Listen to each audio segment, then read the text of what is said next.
để chống xe đó không bây giờ cứ lúc xe đó đến nó quay nữa quay cần đá nữa mà học pháp quá đâu ôi giời ơi Sắp lọt vô. Còn sắp lọt vô.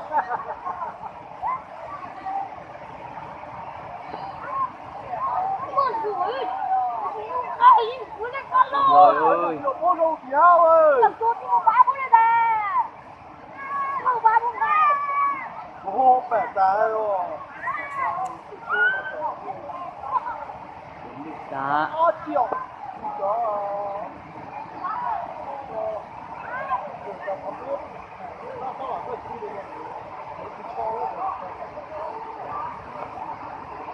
Vừa thì có đâu ơi.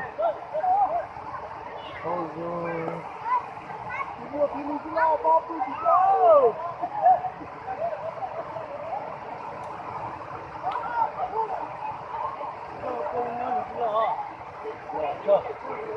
Nó mò lì tôi rồi hả?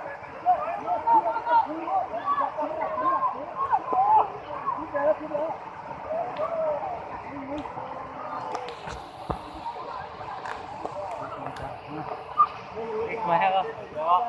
Ôi giời ơi. Có chung khẩu cà ơi. Nó trẻ đó.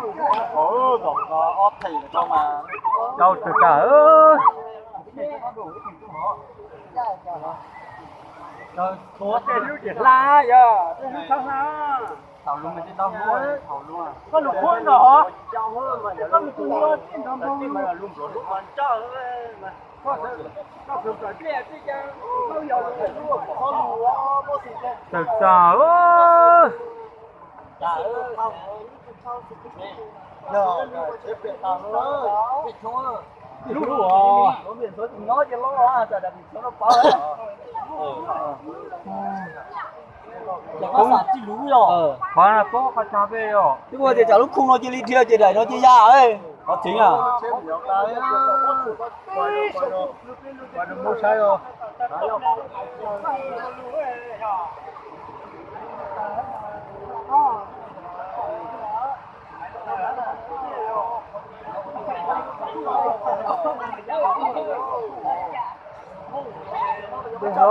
Để nó bỏ nó xuống trời nó.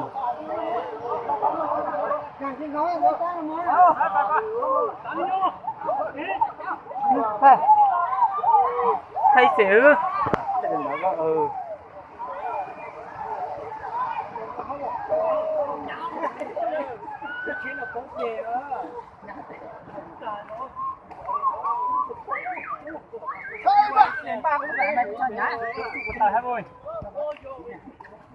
nó lọt thô á làm sao nó lọt thảo á Ôi giời ơi. Ôi giời ơi.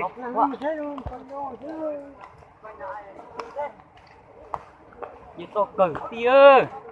Sai là sai. ít sai anh chị Sai thì thôi. Sai sao mà chị cho lại sai à? Sai thì chả bố. Chị lo mà. Ít sai thì con lấy tàn thao tới bụng mãi thì chị hỏi tu khổ mà. nếu tao to nó Mới sai biết chị trang vô chứ. Chị ngủ á.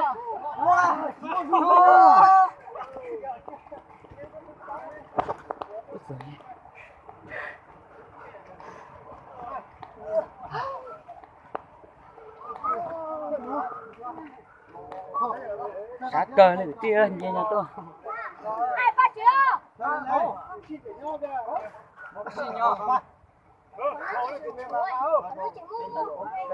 Đây chả không à.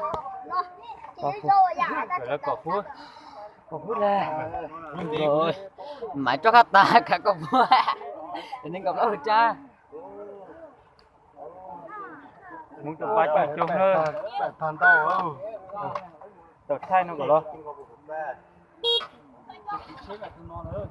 Thế là ta. nó còn luôn gì taoเลยhả Để cho chuông khổ bù số.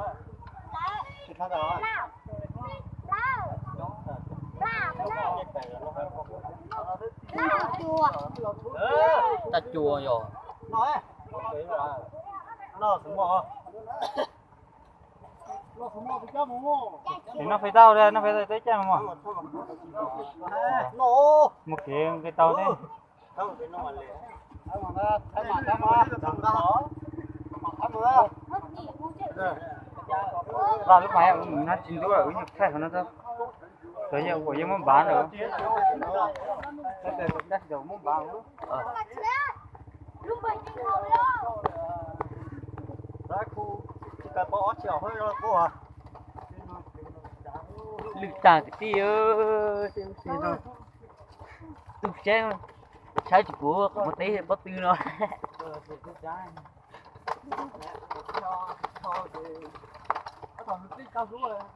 thấy chạy cái trường đập lại mà cái mà lưng cao là do cái trường đập lại thế giờ nó chui là cái mình chỉ cái chỉ đúng gì do trên cho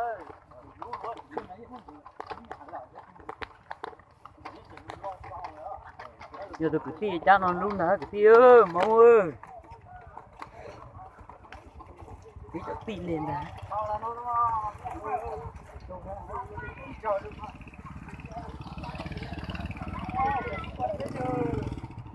lấy chai rồi chỉ có phe à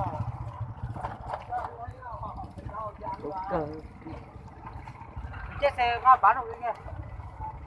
đúng rồi